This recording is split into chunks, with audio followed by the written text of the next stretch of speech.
Welcome back, ladies and gentlemen, to another episode in our Max Colonization series. Today, we're gonna bust open this temporal tear opener. Well, I guess more accurately, it's gonna shoot a laser and bust open this temporal tear. But either way, we're busting something open. There were several great ideas in the comments about how to add more power and or rads to this colony. The one I probably liked the most was putting all 4 iron volcanoes in an industrial sauna, maybe even put a nuclear reactor in the middle of it, then you'd have all the rads and power that you'd need. But I dare say that would have taken 65 cycles on its own, and we're already at 50% of the charging progress for the temporal tear opener. And based on 150 rad bolts per cycle, that's only 33 more cycles. But I have a plan. In keeping with the keep it stupid simple method I'm quite fond of on this channel, we're just gonna throw in some coal generators. We've also been shipping some coal over from our home colony at 200 kilos per shot. Based on the radiation output of our Weiswart reactor over on our home planetoid of about 520 rad bolts per cycle, and the cost of shipping over to Frizola only costing 100 rad bolts, we're going to be able to send about 1 ton per cycle. So we're going to wait until we get a few tons in stock before turning on the coal generators, but once we do, I think we're going to add another rad bolt generator and be just fine. Also in today's episode, we're going to be loading the ESS Long Look-See back up, this time sending Saintly Gator to the west side of the star map. So far, we've uncovered just about everything on the east side. As for the ESS Susan, we have a 2-prong mission. Remember, the ESS Susan also has a telescope, and it just so happens that I think we can identify what this object here is, because 9 tiles out will put us right about here. We'll be able to use the telescope, figure out what this is, and then go back this way, grab some material out of this organic mass field, and another artifact, and then head back to our home planetoid. Sort of a twofer. You also may be wondering about a couple of these messages here. One is a flooding message, the other is overheating. The flooding message, not our fault. It's just the ice here melting around this anti-entropy thermal nullifier. The overheated message, well, it is my fault. This tungsten that's coming through here, since it's been sitting here for so long waiting for the launcher to keep sending it, a lot of that tungsten has been coming out hot enough to heat this area up a little bit, and then furthermore, breaking the solar panel. And it wouldn't have been too bad, except the way we designed this,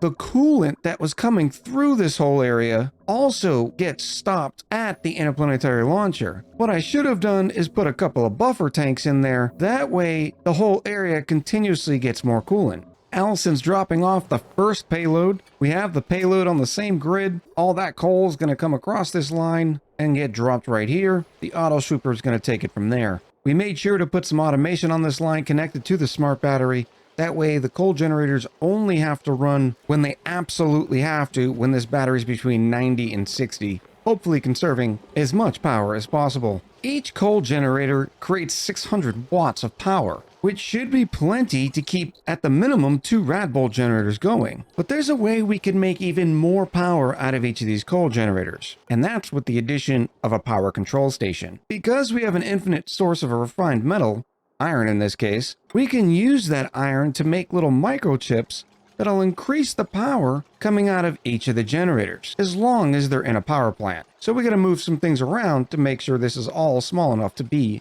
in its own room. Additionally, you also need an electrical engineer. Lucky for us, Carol fits that bill and can do all the generator tuning and microchip crafting. Here's Carol doing one of the tune-ups now, which means the power output on that one coal generator is increased by 50%, giving it a total output of 900 watts. And the tooltip shows that. What this means is not only are you putting more power onto the grid per second, but you're doing it all at the same cost of coal, effectively extending your coal supply. So I'm going to wait till the end of the next cycle, and we're going to be able to do a little bit of math and be able to figure out how much coal we actually need per cycle. And what's great is since there's no payloads to drop off to the opener and all the construction work is done, Allison and Carol can start running on the wheel again, further conserving how long this coal lasts. I also wanted to highlight that because Carol is a beast when it comes to machinery with a skill of 26, the tune-up effect duration is increased by 65%. With a standard NG's tune-up lasting for 3 cycles, when Carol does it, it lasts for almost 5.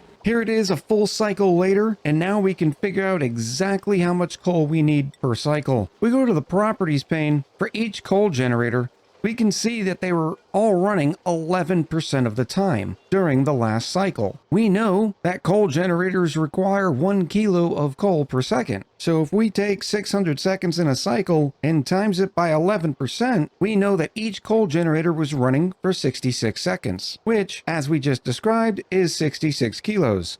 Times that by 3 generators, and we're only using 198 kilos worth of coal per cycle, which also means we're sending about 5 times more than we actually need through the interplanetary launchers. That's not bad for running 2 rad bolt generators and all the minor accessories we need for this colony. So I'm thinking it's about time we push our luck. It looks like this tile right here gets about 1,000 rads per cycle, so I think it's a perfect place for yet another rad bolt generator. I previously had the manual generators up here, but then I realized, well, they can get a tune-up as well. So instead of producing 400 watts, each manual generator is going to be able to produce 600 watts. And with that 65% increase in tune-up time that Carol provides, not having to tune these things up but once every 5 cycles is huge. And with us running 3 rad bolt generators now and averaging about 360 rad bolts per cycle, that means the temporal tear opener could go from 0 to 100 in about 27 cycles. But being that we're already 73% complete, we've got about 10 cycles remaining. The use of the power control station here on Frizola really got me thinking, because it can improve just about every power generating building. And considering how many sources of refined metal this colony has, I think I really missed out not having used the power control stations over here. Takes a natural gas generator and turns it into a 1200 watt beast. Even the steam turbines could be generating 50% more power had I designed this whole area with NG's tune-up in mind. And while you can't tune up a solar panel, we definitely could have tuned up these petroleum generators and maybe put them all in their own power plant, because we could then be getting 3,000 watts from each petroleum generator. That's a lot of power. So in future playthroughs, if you see that I have a renewable source of refined metal and I'm not using the power control stations, feel free to let me have it in the comments below. We just passed over the 90% charging progress, which means we've only got about 2.5 more cycles until the temporal tear does its thing. Now, as I said before, I've never opened the temporal tear in this fashion, so I'm not sure if there's a button a dupe has to hit. I wouldn't think so though, as there's been no indication in the description. So I think out of an abundance of safety, we're going to wall this in and launch Carol and Allison into orbit. We did finish the entire insulated wall, and that way hopefully nothing breaks from us taking off. But let's be honest, this is Echo Ridge Gaming, and this is oxygen not included. And don't worry, Carol and Allison were sure to bring the blender. Will you look at that? I think we made it pretty well unharmed. All the hot carbon dioxide is stuck on this side of the wall, and it'll slowly dissipate into the vacuum of space. So I just read something a little concerning that I wanted to share. If you highlight over charging progress, it says this device must be charged with a high number of rad bolts. Okay, check. Operation can commence once this device is fully charged. It doesn't say it will commence. The only other hints that you'd get is that it does say there's infinite possibilities with a complementary side of meteor showers. Not for nothing, but we probably took a little bit too much phosphorite. We still have 18.8 tons. It looks like we're going to make it with the coal. We have 1.5 tons remaining, and we're up to 96% on the temporal tear opener. I probably should have let Carol and Allison take care of some of these payloads before I took them off in the rocket. This represents another 1.5 tons of coal. All right, we are now at 99%.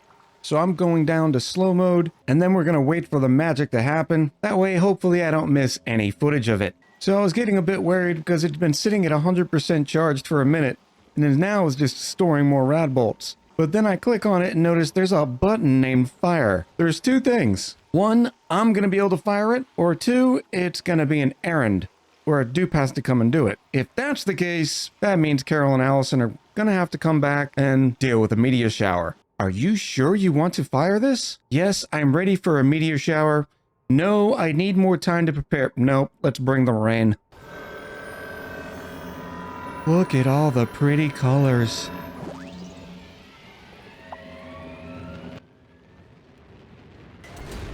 Oh yeah, hopefully these solar panels have warranties.